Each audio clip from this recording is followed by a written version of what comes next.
yonent bi alayhi wa alihi wa sallam bu ma jógoon taxaw léegi ñi ma gis bi ma yegg si gis nañ ne sama yére dafa gàtt du sama xalaat de du sama xalaatu maam du xalaatu kenn ku ma jàngal ku mu neex ubbil Muwatta bu Imam Malik da nga fekk yonent bi mu ne izratul mu'min yére jullit bu góor la ca gën ila ansaafi saaqayhi mu yem ci digg yaram la junaha alayhi fi ma baynahu wa bayna alka'bayn amul bàkkaar nag ku ko guddal ba mu ñëw tiim dojor yi wa ma asfala min alka'bayn foofu fi naar lu weesu dojor yi nag sabab la ci dem safar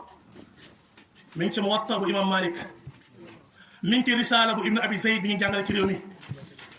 ci baabul libaas wa zina wa sha'r buntu bi jàngale yére nu ñuy soloo taaru ak atay kawar ci risaala borom Sumru Daani ba mu koy sharx ba yegg si foofu xadiisu Malik bii ci Muwatta la indi mu firee ko mi ngi ci sunan yi mi ngi ci sixaax yi ba Buxaari Muslim fa la nekk kon du coobaree benn mbooloo déedéet yenn saa nga dégg nit ñi naan yow xanaa amoo rakk joo may gis nga yére bi ni mu toll gis nga ni mu toll xam nga lii nekkul manque tissu kon fii bu gàttee nekkul ñàkk njëg moo ko gàttal roy yonent bi moo ko gàttal salawaatu rabbi wa salaamuhu alayhi noonu la solo noonu la digal saxaabam ñu solo ko wax na la nee na la may na la ba solol ba mu tim sa dëgër loo bëggati lan nga bëgg nee na Jaabir ibnu Sulaym ci sunan Abi Daawud keroog nga xam ne Jaabir ibnu Sulaym tey la koy soog a gis tey la soog a tuub mu ne damaa gis jëmm joo xam ne mbooloo mi ko topp lu mu di def leen rek ñu gaawantu def saxaaba yi salaat radiyallahu anhum lu Muhammad wax rek ñu gaawantu def keroog laa koy soog a gis xultu man haada kii mooy kan ñu ne haada rasulullah ñu ne kii mooy ki yàlla yónni moom mu dégg ko mu ne Jaabir ana rasulullah man maay ndaw yàlla bi nga xam ne soo demoon ci digg désert sa waruwaay rëcc fa réer la mu yëkkati loxoom ñaan yàlla delloo la ko man maay ndaw yàlla bi nga xam ne boo feebaroon mu ñaan yàlla ngir yàlla saafara la Jaabir ibnu Sulaym radiyallahu anhu foofu la xolam tojee mu gëm mu seede dugg ci lislaam ci jataay boobu yonent bi di ko dénk alayhi salaam di ko dénk lii la ko mujjee dénk moo ci yére te tey lay soo ko dugg ci lislaam léegi mu ne ko wa iyyaka wa isbal al izar damay wax baatu xadis yi képp kuy gëstu ko neex nga dem gëstu ko wa iyyaka wa isbal al izar nga la yow attention ak sa yére di boobu yow en tant que góor sa yére na toll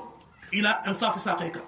na toll sa digg yàlla fa in abayta bu fekkee loolu bëggoo ko da nga bëgg yére yu xaw a gudd fa ila al ka'bayni na dem bay tim sa doyoon wa iyyaka wa isbal al izar nga la yow ak mu weesu foofu fa innahu min al maxila dafa bokk ci ak rëy wa inna allaha la yuhibbu al maxila te yàlla bëggul rëy mi ngi ci sunan Abi Daawud xadiisu Jaabir ibn Sulaym